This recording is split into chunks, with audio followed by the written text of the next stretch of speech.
brothers and sisters, the Lord is with you. And also with you. We continue listening to God speak to us from the gospel in the tradition of John. Glory to you, Lord. On the evening of the first day of the week, when the disciples were all together in a locked room because they were afraid of the authorities, Jesus came to them and said, "Peace be with you." The disciples rejoiced when they saw the Lord. Again he said to them, "Peace be with you. As God has sent me, so I send you." And then he breathed on them and said, "Receive the Holy Spirit. Whose sins you forgive, they are forgiven. Whose sins you retain, they are retained." This is the gospel, the good news of our salvation. Praise you, Lord Jesus Christ. By the words of the gospel, may our sins be blotted out. Amen. Indeed, it is good for us to be here, to come together and to trust in the presence of God in our lives.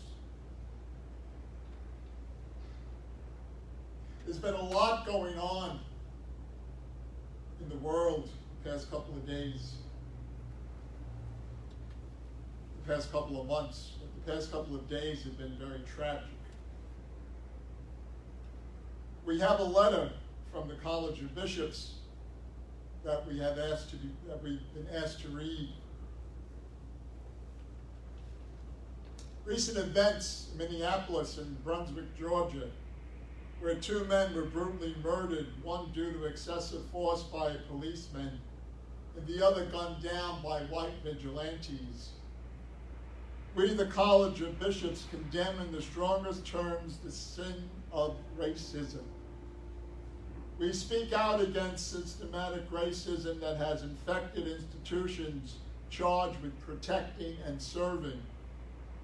By not doing so, we contribute to people of color oppression from abuse and even death.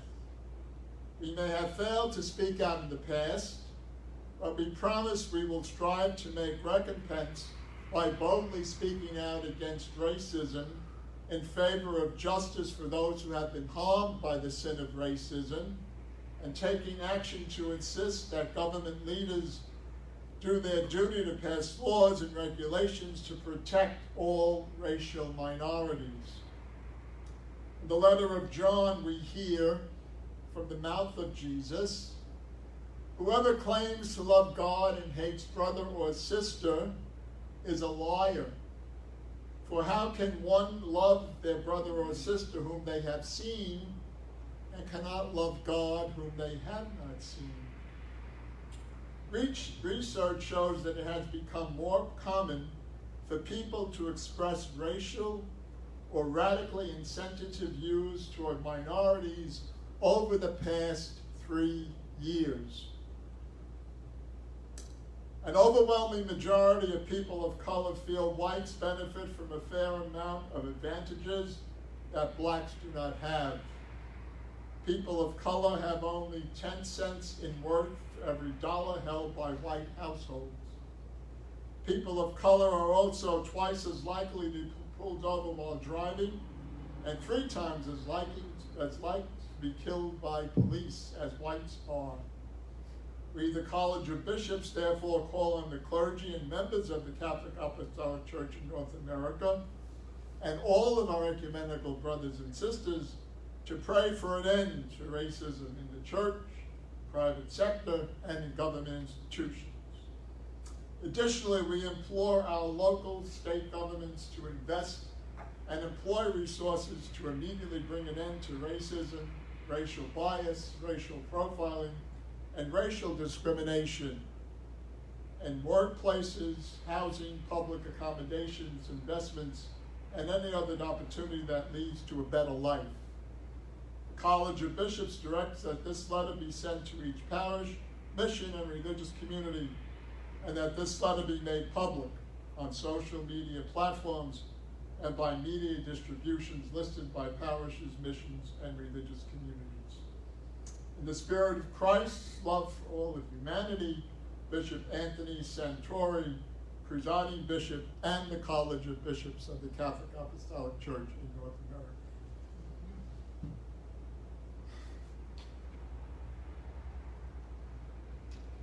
I am delighted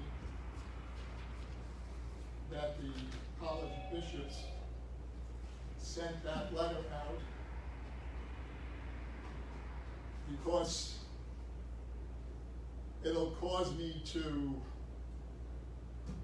speak on the feast of the day. Because if I went on how I was going to speak, we might lose our tax exemption. That's the truth. So today we celebrate the Feast of Pentecost. You know, as I was thinking about how to work words to say and so on, and I do prepare, okay? Sometimes maybe I go off, but I do prepare. And today I'm looking at Good Friday and Easter Sunday. And there's a period of time in there, which we call Holy Saturday, that causes us to reflect as to what it means to be without the presence of Jesus, who is in the tomb.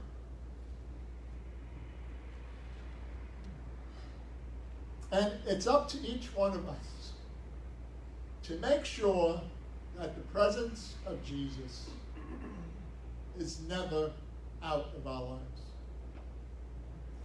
There's a prayer that is very, very old, older than me. That's old. Shut up. And it's a prayer that when the church used Latin, and we'll talk about that in a second. Listen, Dee Dee remembers this. I'm sure Jim remembers it. I'm sure Steve and Sal remember this. Come, Holy Spirit, fill the hearts of your faithful people, and kindle within us the fire of your divine love. Send forth your Spirit, and we will be recreated, and you will renew the face of the earth. There was another translation of that at the very end, and it said, we will renew the face of the earth. Well, to a degree, that's true, because we're God's messengers. We're the ones who bring that presence of God to one another. But there are people of all backgrounds who refuse to admit the presence of God. The gospel we heard today is the same gospel that we read on Easter Sunday. The apostles are locked away. Sound familiar?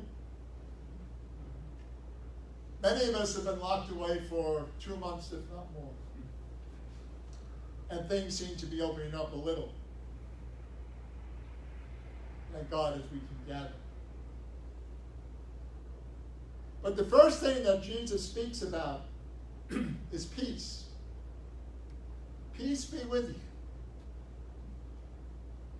And then he says, receive the Holy Spirit. Not do you want to, but it's a command. Receive the Holy Spirit. And that's what keeps us going. The Spirit of Jesus that we carry within us. Right? And it's a gift. And as I say many times, and I said last night, God doesn't go where God isn't welcome. So if we want to feel that presence of the Spirit, if we want to feel that presence of the risen Christ, if we want to get away from that day between Good Friday and Easter Sunday, we have to open up ourselves and let God in. This is what we're called to do. Right? Not just certain people, not just those who sing God's praises, not just those who are called by ministry, but every single one of us is called to be a light, to bring that presence of God into the world. Maybe, and I've got an affinity for the Bishop of Rome. I read an interview that he gave to Commonweal magazine, which is an extraordinary publication. And they asked him 6 questions. And he expounded on those 6 questions. And one of the things that he focused on is that this time of being secluded, of being behind closed doors, has to make us better people. It has to make us more aware of the needs of others. It has to make us another Christ. That's a tremendous gift, my brothers and sisters. How do we use it? How do we become that Christ to the other? That Christ who is secluded in nursing homes, in hospitals, in our own families. We have to be open to God's Spirit. And if we are open to God's Spirit, then truly we can hear Jesus say, peace be with you. Pray for me as I pray for you. And may God bless us and keep us. May God's face shine upon us, give us peace now and always. Amen. Amen.